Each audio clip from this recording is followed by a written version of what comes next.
Assalamualaikum dan salam sejahtera. Buletin Pahang 4 Oktober 2021. Saya Fasrina Abdullah bersama anda dalam Buletin Pahang. Bantuan Rumah Rakyat Pahang RRP yang diberikan percuma oleh Kerajaan Pahang dapat membantu lebih ramai golongan kurang berkemampuan mempunyai kediaman sendiri. Yang terbaru adalah penyerahan RRP yang pertama di daerah Raub bagi tahun 2021 kepada penerima iaitu Puan Nur Afridawati Ahmad di Kampung Tok Macang, Raub. Pengerusi Jawatankuasa Pembangunan Luar Bandar dan Hal Ehwal Orang Asli Negeri Pahang yang juga Ahli Dewan Negeri Batu Talam Yang Berhormat Datuk Abdul Aziz Haji Mat Kiram berkata, majlis serah kunci itu diadakan di pekarangan RRP milik Puan Nur Afridawati. Menerusi satu hantaran di laman Facebook miliknya, Yang Berhormat Datuk Abdul Aziz turut menyampaikan bantuan kit bumi hijau sumbangan Pejabat Pertanian Daerah Raub. Puan Nur Afridawati turut menerima bantuan daripada Jabatan Kebajikan Masyarakat JKM dan bantuan penjaja tidak berdaftar sebagai tanda prihatin pihak kerajaan dalam membantu meringankan beban yang ditanggung oleh penerima. Hadir sama pada majlis serah kunci itu ialah Pegawai Daerah Raub Yang Hormat Datuk Muhammad Syahid Ismail, Ketua-Ketua Jabatan Daerah Raub, Ahli-Ahli Majlis Daerah Raub MDR dan penghulu-penghulu Mukim Raub. Kerajaan Pahang terus menyalurkan bantuan kepada rakyat, khususnya penduduk yang terjejas dan memerlukan bantuan dengan pelbagai bentuk sumbangan, termasuklah bantuan rumah secara percuma kepada penerima terpilih di kawasan Dewan Negeri dan Parlimen di seluruh Pahang. Sebanyak 16 menara baharu dengan liputan 4G dibina di daerah Bera di bawah Pelan Jalinan Digital Negara Jendela. Pengerusi Jawatankuasa Kerja Raya, Pengangkutan dan Kesihatan Negeri Pahang Yang Berhormat Datuk Seri Nurul Azali Sulaiman yang juga Ahli Dewan Negeri Guai berkata, 5 daripada menara baharu tersebut telah pun siap beroperasi sejak Jun lalu, manakala 11 lagi sedang dalam pelaksanaan. Pembinaan menara baharu ini adalah bagi menyediakan liputan perkhidmatan jalur lebar mudah alih dengan rangkaian 4G di kawasan luar bandar dan pedalaman yang berpenduduk dengan anggaran masa pembinaan adalah 14 bulan bermula Oktober ini sehingga November 2022.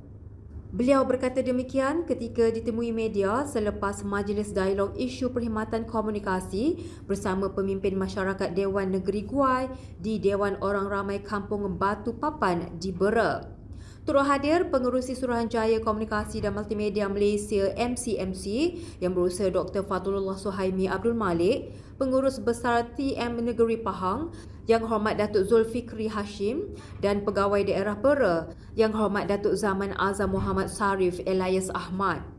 Menurut beliau, 5 menara selular baharu ialah di Kampung Datuk Seri Hamzah Felda Mengkuang, Felda Bukit Mendi, Felda Bukit Puchong dan Kampung Orang Asli Sungai Tuang.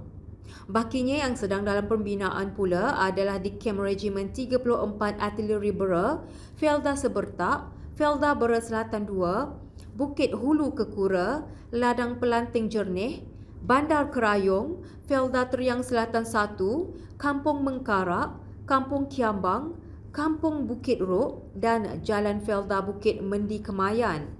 Tambah beliau lagi, sebanyak 57 stesen pemancar BTS di daerah Bera akan dinaik taraf daripada liputan 2G dan 3G kepada 4G iaitu tumpuan kepada kawasan penempatan luar bandar dan pedalaman serta kampung tradisional.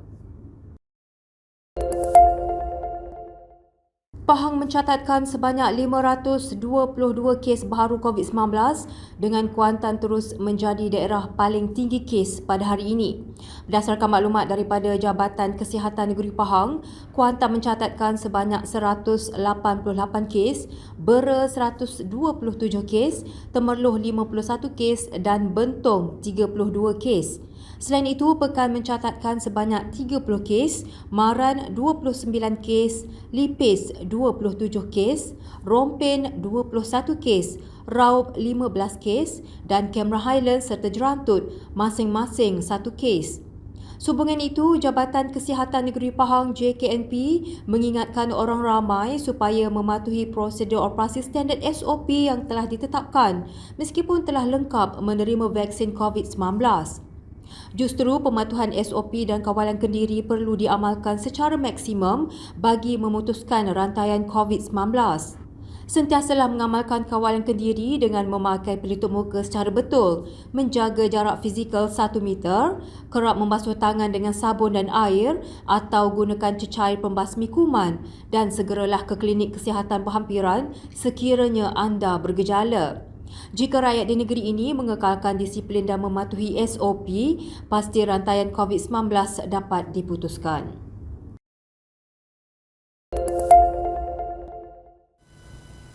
Sebuah lagi perkampungan masyarakat orang asli di Pahang bakal dikenakan Perintah Kawalan Pergerakan diperketatkan PKPD selama 14 hari bermula esok melibatkan Kampung Sungai Kelang, Mukim Batu Talam, daerah Raub.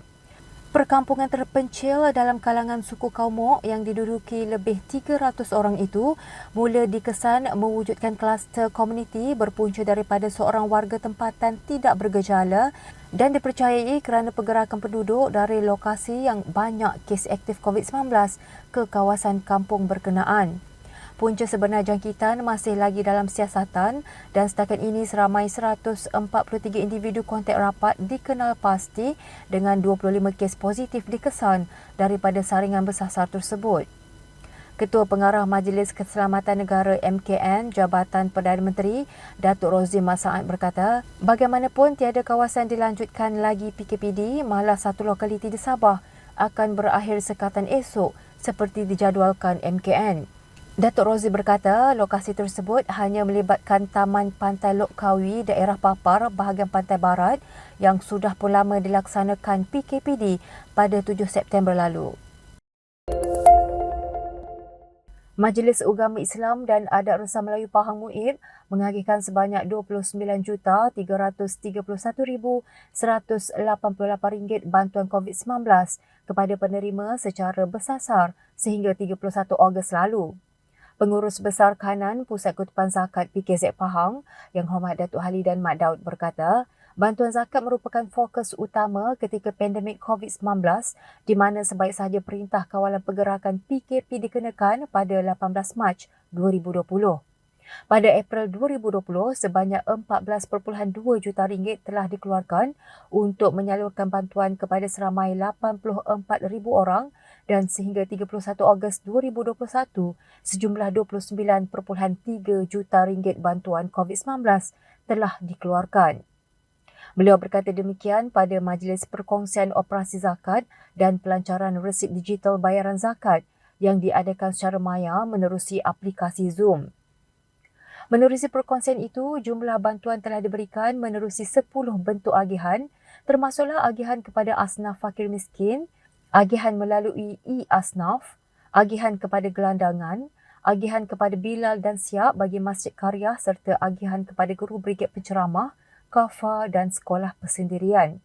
Bantuan juga turut diagihkan kepada pusat-pusat kuarantin, agihan kepada tenaga pengajar ma'ahad tahfiz, madrasah dan pondok, agihan keperluan asas isi rumah, agihan kepada masjid melalui dapur zakat dan agihan kepada pelajar Institut Pengajian Tinggi IPT.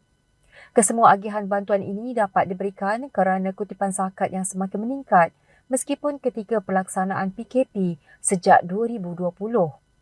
Berdasarkan rekod oleh PKZ Pahang, kutipan zakat harta telah meningkat sebanyak 10.3% menjadi 158.2 juta ringgit berbanding 2019 dengan 143.4 juta ringgit, manakala jumlah pembayar zakat juga bertambah sebanyak 3.7% atau 3,033 orang ketika pandemik.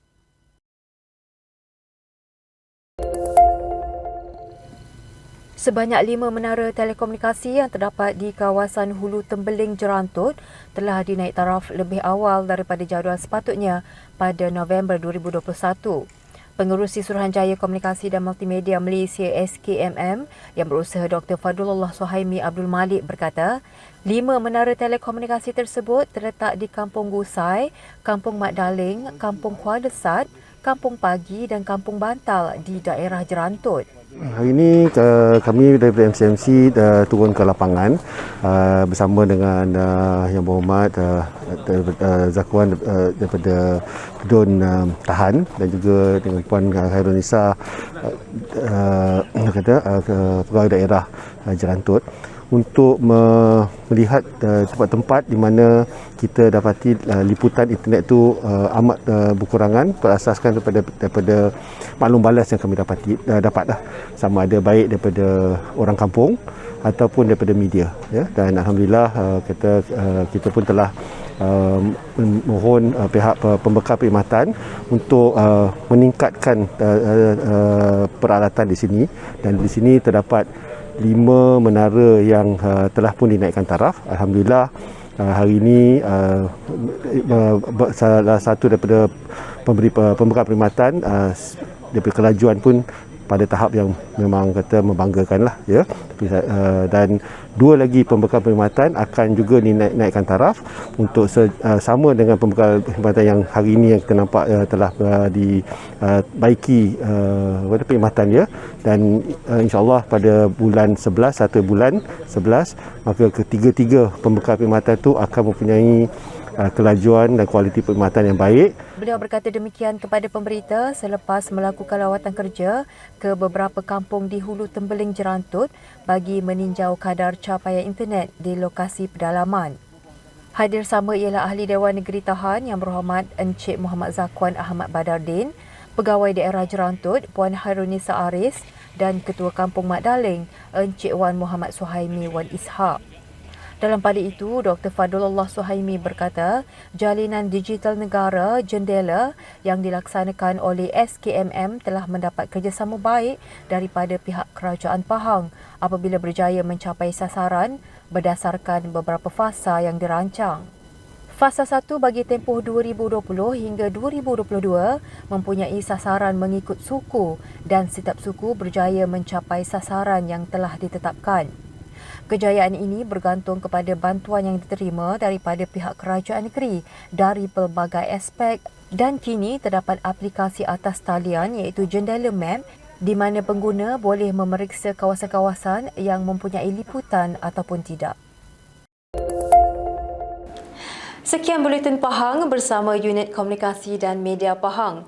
Ikuti Pahang Media di Facebook, Instagram, YouTube dan Twitter. Teruskan bersama Buletin Pahang bagi mendapatkan maklumat terkini di negeri Pahang. Assalamualaikum.